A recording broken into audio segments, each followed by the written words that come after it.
Hello दोस्तों, कैसे आप सब। उम्मीद करता हूँ आप सभी अच्छे होंगे। तो चलिए आज हम बात करेंगे बीटीसी चतुर्थ सेमेस्टर 2018 के द्वितीय प्रश्न पत्र शैक्षिक प्रबंधन एवं प्रशासन के वस्तुनिष्ठ प्रश्नों के बारे में। और 2018 से लेकर 2020 तक पूछे गए वस्तुनिष्ठ प्रश्न आज देखेंगे, जो आपको रिवीजन के तौर पर काम आएंगे। तो चलिए, अगर इतना देख लेते हैं तो 5 या 6 नंबर तो लगभग प्रीवियस ईयर से पूछे ही जाते हैं। तो चलिए देख लेते हैं, बात करते हैं। प्राकृतिक प्रदत्त शिक्षण अधिगम सामग्री नहीं है, मतलब क्या प्राकृतिक में नहीं है? फूल, पत्तियां, फल या मानचित्र? ऑप्शन नंबर द मानचित्र। चलिए बात करते हैं। प्राथमिक स्तरीय हिंदी भाषा की पाठ्य पुस्तक है। प्राथमिक स्तर पर कौन सी पाठ्य पुस्तक है हिंदी की? मतलब कलरव। और मंजरी तो है नहीं, रेम्बो तो इंग्लिश की बुक है, या फिर वार्तिका संस्कृत, और मंजरी है तो उच्च प्राथमिक के लिए। चलिए चलते हैं, बात करेंगे। सूक्ष्म मतलब छात्रों में सूक्ष्म अवलोकन की क्षमता विकसित होती है प्रश्नोत्तर से, या फिर निबंध से, या रंगोली से, या फिर भ्रमण से। तो सूक्ष्म का मतलब होता है एकदम देख कर हर एक बातों को समझना। ऑप्शन नंबर अ भ्रमण विधि से। चलिए चलते हैं अगले प्रश्न पे, फटाफट देखेंगे। हमें पता है कि आप सबके पास टाइम बिल्कुल नहीं है। छात्रों के व्यक्तित्व के सर्वांगीण विकास की सहायता में विद्यालय आयोजित क्रियाकलाप कहलाते हैं। क्या सामाजिक क्रियाकलाप होते हैं, या फिर सहयोगी क्रियाकलाप, या फिर मनोशारीरिक क्रियाकलाप, या पाठ्य सहगामी क्रियाकलाप? ऑप्शन नंबर द पाठ्य सहगामी क्रियाकलाप।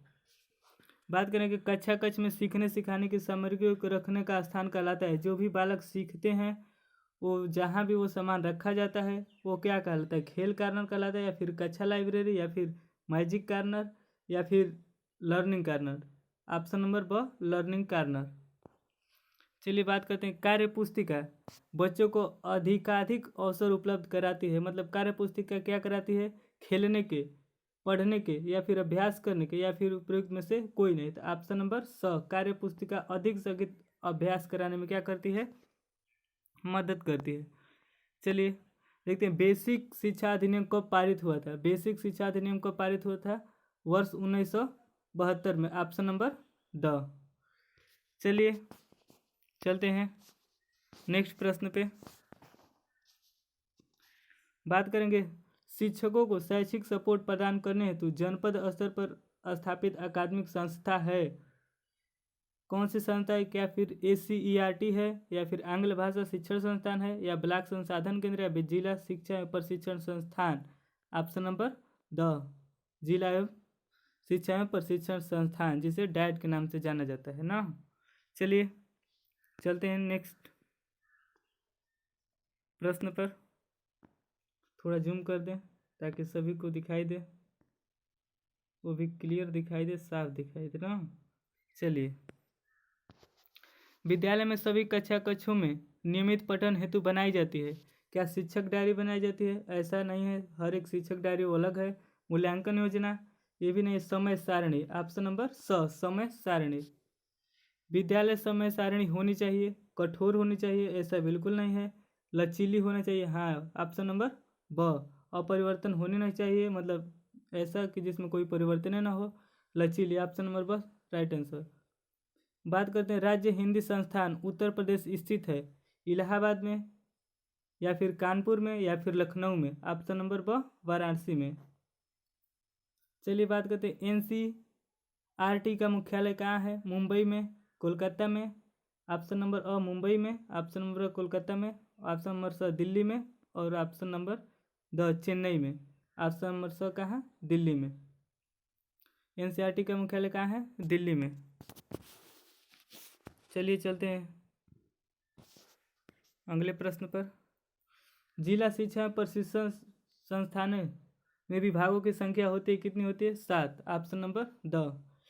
इंदिरा गांधी राष्ट्रीय मुक्त विश्वविद्यालय इग्नू की स्थापना हुई थी वर्ष 1985 में। बात करते हैं। अध्यापक शिक्षक संस्थानों को प्रमाणित करने यानी मान्यता देने का कार्य करने वाली संस्था है राष्ट्रीय अध्यापक शिक्षा परिषद NCTE। चलिए चलते हैं अगले।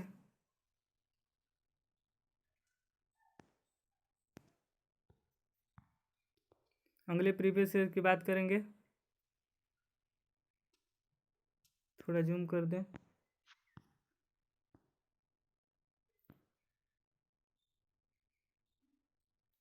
चलिए देखिए, चतुर्थ सेमेस्टर 2018 का सेकेंड जो हुआ था शैक्षिक प्रबंधन में प्रशासन, इसमें आप सभी को पता है पूर्णांक 50 का होता है, जिसमें 15 नंबर बहुविकल्पीय आते हैं, एकदम एक एक नंबर के क्वेश्चन। चलिए बात करते हैं। शिक्षा प्रबंधन का प्रमुख कार्य है, शिक्षा प्रबंधन का प्रमुख कार्य क्या है? नियोजन करना।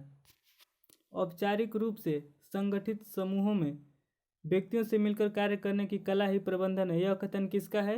FW टेलर का। Option number the. विद्यालय प्रबंधन की महत्वपूर्ण भूमिका होती है प्रधानाध्यापक की या फिर शिक्षक की या फिर बच्चों की, उपयुक्त सभी की। तो विद्यालय प्रबंधन में उपयुक्त सभी की क्या होती है? भूमिका होती है, जिसमें अध्यापक, शिक्षक और बच्चे सभी लोग आते हैं। चलिए, प्राथमिक शाला के लिए ग्रामीण क्षेत्र में भवन हेतु स्थान का चयन करते समय ध्यान रखना चाहिए। मतलब प्राथमिक विद्यालय खोलते समय हमें ग्रामीण क्षेत्र में क्या ध्यान रखना चाहिए, क्या चयन करना चाहिए? शाला गांव के बीचों बीच हो, मतलब सड़क के किनारे हो या फिर तालाब के पास हो या फिर गांव के समीप खुले मैदान में हो। तो ऑप्शन नंबर द, गांव के समीप क्या हो? खुले मैदान में हो। मानवीय प्रबंधन के घटक हैं, मतलब विद्यालय भवन, पुस्तकालय, फर्नीचर या फिर शिक्षक, बच्चे और समुदाय। तो मानवीय प्रबंधन के घटक, मानवीय पूछा है तो इसलिए मानव में मतलब शिक्षक, बच्चे और समुदाय। Option number the. समय सारणी का सर्वाधिक महत्वपूर्ण गुण है कठोरता, समयावधि या फिर लचीलापन या फिर विषयों का चयन। ऑप्शन नंबर स, लचीलापन। विद्यालय समुदाय के परस्पर सहयोग का प्रमुख उद्देश्य है, मतलब क्या उद्देश्य हो सकता है? अध्यापकों की अनुशासित करना, ऐसा नहीं है। छात्र और छात्रों के संबंध, मधुर संबंध स्थापित करना, ऐसा भी नहीं है। ऑप्शन नंबर 6, छात्रों के अध्ययन के प्रति रुचि जागृत करना। छात्रों में क्या करना? अध्ययन के प्रति रुचि जागृत करना। ऑप्शन नंबर स। चलिए बात करते हैं प्रश्न नंबर 8वें का। बुक बैंक से संबंधित पंजिका नहीं है। बुक बैंक से संबंधित पंजिका नहीं है, मतलब भंडार पंजिका या फिर संचयी अभिलेख या फिर कार्यवाही पंजिका या फिर दान पंजिका। तो ऑप्शन नंबर स, दान पंजिका। चलिए चलते हैं नेक्स्ट पेज पे और अगले प्रश्न की बात करते हैं, प्रश्न नंबर 9 की। चलिए, व्यायाम की आवश्यकता होती है, व्यायाम किस लिए किया जाता है? मतलब बालक के मानसिक विकास हेतु, मतलब बालक के मानसिक विकास हेतु या फिर बालक के शारीरिक विकास हेतु, बालक के सर्वांगीण विकास हेतु या फिर व्यवहारिक अनुशासन हेतु। ऑप्शन नंबर ब, बालक के शारीरिक विकास हेतु। व्यायाम करने से क्या होता है? शारीरिक विकास होता है। यदि एक बालक कक्षा में स्वच्छता के साथ नहीं आता है तो आप उसे क्या करेंगे? उसे डांट लगानी चाहिए? ऐसा बिल्कुल नहीं है। शाला से निकाल देना चाहिए? ऐसा भी नहीं है ना। उसे स्वच्छता के लाभ बताना चाहिए, मतलब ये हो सकता है अभिभावक को सूचित करना चाहिए। देखिए उपयुक्त ऑप्शन नंबर स, सबसे मतलब उसे स्वच्छता के लाभ बताना चाहिए। ऑप्शन नंबर स। प्रश्न नंबर 11 की बात करें तो अधिकारियों द्वारा किए गए निरीक्षण, विद्यालय के कार्य घंटों तथा विद्यालय को प्रभावित करने वाली अन्य गतिविधियों का उल्लेख किया जाता है। आदेश पुस्तिका में, फिर आदेश पुस्तिका में, लॉग बुक में या फिर सेवा पुस्तिका में या विद्यालय कैलेंडर में। ऑप्शन नंबर ब, लॉग बुक में। जिला बेसिक शिक्षा समिति का गठन किया गया सन 1975 में या फिर सन 1971 में या फिर 1990 में या फिर सन 1982 में। तो ऑप्शन नंबर ब, सन 1971 में। चलिए बात करते हैं प्रश्न नंबर 13। भारत में विद्यालय निरीक्षण पद्धति का प्रारंभ हुआ गुप्त शासनकाल में, मुगल शासनकाल में, या फिर अंग्रेजों के शासनकाल में, या इनमें से कोई नहीं। ऑप्शन नंबर स, अंग्रेजों के शासन काल में। विद्यालय की बौद्धिक प्रयोगशाला है, मतलब विद्यालय की बौद्धिक प्रयोगशाला क्या है? विज्ञान प्रयोगशाला नहीं, शिक्षण कक्ष ऐसा भी नहीं है, पुस्तकालय ऑप्शन नंबर स। देखिए कितना बढ़िया उपयुक्त ऑप्शन दिया, ऑप्शन नंबर स। बात करते हैं संचयी अभिलेख पत्र में लेखा रखा जाता है, किसका लेखा रखा जाता है? या फिर छात्र की प्रगति का, या फिर शिक्षक की प्रगति का, या फिर विद्यालय वित्त का, या फिर इनमें से कोई नहीं। ऑप्शन नंबर अ, छात्र की प्रगति का। चलिए बात करते हैं अगले सत्र के प्रश्नों की। 2019 की। चलिए बात करते हैं चतुर्थ सेमेस्टर 2019 द्वितीय प्रश्न पत्र। चलिए केवल और केवल हम लोग वस्तुनिष्ठ प्रश्नों की बात कर रहे हैं, वो भी फटाफट रिवीजन के तौर पे, बस देखते जाइए। निम्नलिखित में से कौन सा भौतिक संसाधन के अंतर्गत आता है? या छात्र छात्राएं, या फिर शिक्षक, या फिर प्रधानाध्यापक, या फिर विद्यालय भवन? तो ऑप्शन नंबर स, विद्यालय भवन। विद्यालय की बौद्धिक प्रयोगशाला है पुस्तकालय। देखिए पिछले ईयर्स में भी पूछा था और इसमें भी पूछा है, मतलब ये क्या है, इम्पोर्टेंट होने की संभावना है। चलिए बात करेंगे समस्या या समाधान का प्रमुख अंग है। समस्या समाधान का प्रमुख अंग क्या है? अनुशासन प्रक्रिया, ऑप्शन नंबर अ।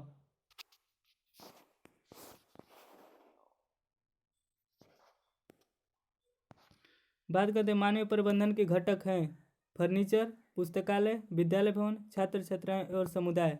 देखिए ये भी प्रश्न एक बार रिपीट किया था, फिर भी रिपीट किया है, ऑप्शन नंबर द, शिक्षक, छात्र छात्राएं और समुदाय। समय सारणी को कहा जाता है, देखिए विद्यालय की दूसरी घड़ी, या फिर अनुशासन, या फिर घंटा, या फिर अध्ययन। ऑप्शन नंबर ब। देखिए फिर रिपीट किया है अनुशासन, यानी कि क्वेश्चन रिपीट होते हैं, इसका मतलब ये है। अब एक बार जरूर इस वीडियो को देखिए, लाइक सब्सक्राइब शेयर जो भी हो करते रहें जम के, ताकि आप सभी के साथ सबका ही भला हो सके। अपने दोस्तों के साथ ज़रूर शेयर करें इस वीडियो को। चलिए विद्यालय का अभिलेख का मुख्य उद्देश्य होता है दंड का साक्ष्य, या फिर आवश्यक सूचनाओं का रख रखाव, या फिर अनियमितताओं की जानकारी, या निरीक्षणों में सहयोग। तो बात करें तो विद्यालय आवश्यक सूचनाओं का रख रखाव। विद्यालय में अभिलेख इसीलिए रखे जाते हैं ना। चलिए अगर ज़्यादा कुछ तेज़ बोल रहे हैं तो आप एक बार वीडियो को स्लो मोशन करके देख सकते हैं, बाकी सब सही है मेरे हिसाब से। तो फिर भी कुछ दिक्कत आ रही है तो कमेंट में ज़रूर बताइए। चलिए बात करेंगे कोठारी कमीशन 1964 से 66 के राष्ट्र निर्माता की संज्ञा किसने दी? मतलब कोठारी कमीशन ने राष्ट्र निर्माता की संज्ञा किसे दी है? प्रतिभाशाली छात्रों को, या फिर इंजीनियरों को, या फिर शिक्षा अधिकारियों को, फिर अध्यापकों को? ऑप्शन नंबर स, अध्यापकों को। चलिए थोड़ा जूम कर लेते हैं ताकि दिखाई दे, फ्रेश दिखाई दे। चलिए शैक्षिक पर्यवेक्षण का मुख्य उद्देश्य है सामान्य निर्देश देना, ऑप्शन नंबर ब। राज्य शिक्षा संस्थान कहाँ स्थित है? प्रयागराज में। एक बार पूछा था कि मतलब हिंदी शिक्षा संस्थान, मतलब हिंदी कहाँ है, शिक्षित संस्थान कहाँ है? तो वाराणसी में। लेकिन यहाँ पूछा है कि राज्य शिक्षा संस्थान की जब भी बात करें तो ऑप्शन नंबर द, प्रयागराज में। विद्यालय में अनुशासन स्थापित करने में सहायक नहीं है, मतलब अनुशासन करने में सहायक क्या नहीं है? पाठ्यगामी क्रियाओं का आयोजन, ये तो है ही है। नैतिक शिक्षा की व्यवस्था, ये भी है। शिक्षक अभिभावक सहयोग, ये भी। और देखिए दंड की अधिकता, दंड बिल्कुल नहीं, ऐसा नहीं करना है, ऑप्शन नंबर स। प्रश्न नंबर 10 का ऑप्शन नंबर स। चलिए चलते हैं नेक्स्ट प्रश्न पे। देखिए बात कर ही रहे थे कि राज्य हिंदी संस्थान कहाँ स्थित है? वाराणसी में। हिंदी संस्थान की बात करें तो वाराणसी में, ठीक। अगर बात करें कि राज्य शिक्षा संस्थान कहाँ है। शिक्षा संस्थान की बात करें तो प्रयागराज में। इन दोनों का मतलब एकदम ध्यान रखना, क्योंकि पेपर के दृष्टि से बहुत ही महत्वपूर्ण साबित हो सकते हैं। चलिए देखते हैं, विद्यालय प्रबंधन की महत्वपूर्ण भूमिका होती है, किसकी होती है? प्रधानाध्यापक की, या फिर शिक्षकों की, या फिर छात्र छात्राओं की, या प्रधान लिपि की। तो विद्यालय प्रबंधन में महत्वपूर्ण भूमिका जो होती है प्रधानाध्यापक की। चलिए चलते हैं नेक्स्ट क्वेश्चन पे और लेते हैं सेशन का 13वां प्रश्न। शैक्षिक प्रबंधन का महत्वपूर्ण पक्ष है क्या? दंड है, या फिर पुरस्कार है, या फिर प्रशासन है, या फिर अनुशासन है? तो ये क्या है? ऑप्शन नंबर द अनुशासन। बात करते हैं कौन सी पाठ्यसगामी क्रिया तर्क शक्ति का विकास करती है। मतलब तर्क शक्ति का विकास कैसे होता है? अभिनय से, ऐसा नहीं है, खेलकूद से, मतलब ये शारीरिक विकास। निबंध लेखन से लेखन कौशल होता है, और वाद विवाद से क्या होता है? तर्क शक्ति का विकास। Option number the. रुक जाइए, इसको ऐसे कर देते हैं ताकि सभी को। Option number the right answer. भगदड़ जैसी आपदाएं होती है, मतलब भगदड़ जैसी आपदाएं कब होती है? या फिर जागरूकता से होती है, या फिर कुप्रबंधन से होती है, या फिर कड़ाई होने से होती है, या फिर अधिक सुविधा से। अधिक सुविधा से तो मतलब कुप्रबंधन भगदड़ होगा नहीं। ऑप्शन नंबर ब कुप्रबंधन से। कुप्रबंधन से। चलिए कैसा लग रहा है वीडियो आप बताते रहिए जरूर। लगभग 3 साल के प्रीवियस ईयर क्वेश्चन लिए हैं, इसलिए थोड़ा वीडियो लंबी हो रही है, फिर भी कोई दिक्कत नहीं, पूरा वीडियो को जरूर देखिए। बस वीडियो के अंत तक सभी बने रहिए। चलिए इसको भी थोड़ा जूम कर दिया जाए। बात करेंगे डीएलएड चतुर्थ सेमेस्टर 2020 के वस्तुनिष्ठ प्रश्नों की। चलिए एनसीईआरटी का मुख्यालय कहाँ स्थित है? दिल्ली में। देखिए ये भी क्वेश्चन कई बार रिपीट कर चुका है।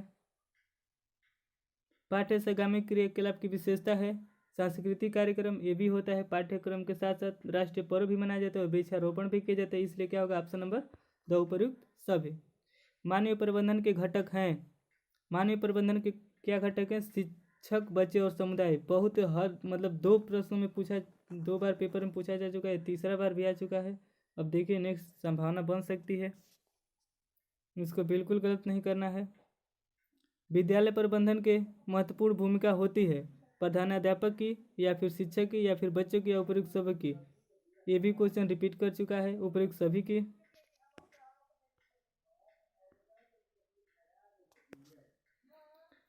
जिला स्तर की सर्वोच्च अकादमिक संस्था है सीमैट, ऐसा नहीं है। बीआरसी भी नहीं है, एनसीईआरटी भी नहीं है। ऑप्शन नंबर अ डायट। जिला स्तर की सर्वोच्च अकादमिक संस्था कौन सी है? डायट। समस्या समाधान का प्रमुख अंग कौन सा है? शिक्षण प्रक्रिया। अधिगम प्रक्रिया भी नहीं है। अनुशासन प्रक्रिया तो होगी नहीं। निर्णय प्रक्रिया। ऑप्शन नंबर ब। ऑप्शन नंबर ब निर्णय प्रक्रिया। राज्य हिंदी संस्थान कहाँ स्थित है? वाराणसी में। देखिए अभी ये क्वेश्चन मतलब पीछे रिपीट हुआ था, फिर भी हो गया। राज्य हिंदी संस्थान कहाँ स्थित है? वाराणसी में। एनआईओएस की स्थापना हुई थी, मतलब एनआईओएस की स्थापना कब हुई थी? चलिए चलते हैं नेक्स्ट पेज पर और इसके प्रश्नों को देखते हैं। थोड़ा जूम कर दें।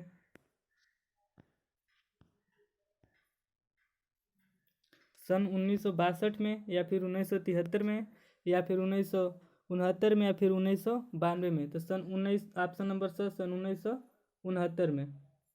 सूचना का अधिकार विधेयक लोकसभा में कब लाया गया?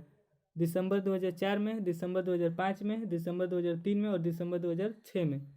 चलिए फटाफट कमेंट कीजिए, कमेंट करने पर टाइम नहीं है ना। चलिए ऑप्शन नंबर अ दिसंबर 2004 में। भारत की प्रथम मनोविज्ञानशाला स्थित है। पहली मनोविज्ञानशाला भारत की स्थित कहाँ है? चेन्नई में, या फिर प्रयागराज में, या फिर दिल्ली में, या फिर लखनऊ में। ऑप्शन नंबर स लखनऊ में। चलिए बात करेंगे नेक्स्ट प्रश्न की।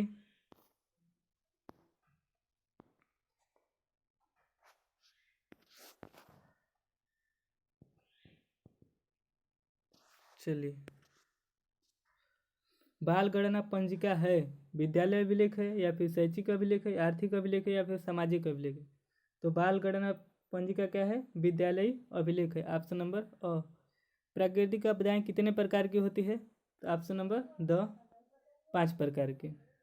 समय सारणी से बचत होती है आय की या फिर शिक्षण की या फिर समय और श्रम की या फिर व्यय की?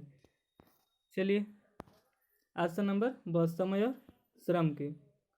साहित्यिक गतिविधि हैं, साहित्यिक गतिविधि कौन से? ऑप्शन नंबर अ नृत्य, कहानी लेखन, ऑप्शन नंबर ब शैक्षिक भ्रमण, ऑप्शन नंबर स और द उच्चारण प्रतियोगिता। ऑप्शन नंबर ब कहानी लेखन। साहित्यिक गतिविधि क्या है? कहानी लेखन है। टीईटी का पूरा नाम क्या है? आप सभी को पता होगा इस प्रश्न का आंसर, क्योंकि सभी लोग टीईटी और सीटीईटी का बेसब्री से इंतजार कर रहे हैं। अब तो शायद क्या मतलब सीटेट का जिसका भी पेपर है प्रथम शिफ्ट में, उसका एडमिट कार्ड भी आने लगा है। इसके लिए हम जरूर आपको वीडियो बनाएंगे। चलिए, टीटी का पूरा नाम क्या है? शिक्षक योग्यता परीक्षा या फिर शिक्षक पात्रता परीक्षा या फिर शिक्षक अभिवृत्ति परीक्षा या शिक्षक शिक्षण परीक्षा? तो ऑप्शन नंबर ब शिक्षण पात्रता परीक्षा, TET, टीचर एलिजिबिलिटी टेस्ट। तो बस आज के वीडियो में ऐसा ही, इतना ही। कैसा लगा आपको क्लास? कमेंट में ज़रूर बताइए। वीडियो के अंत तक बने रहने के लिए आप सभी का धन्यवाद। आपकी पेपर में जाने से पहले तहे दिल से धन्यवाद। आपका पेपर बेहतर हो, इसके लिए हम तहे दिल से कामना करते हैं। वीडियो के अंत तक बनाने के लिए आप सभी का धन्यवाद। धन्यवाद आप सभी का तहे दिल से, शुक्रिया।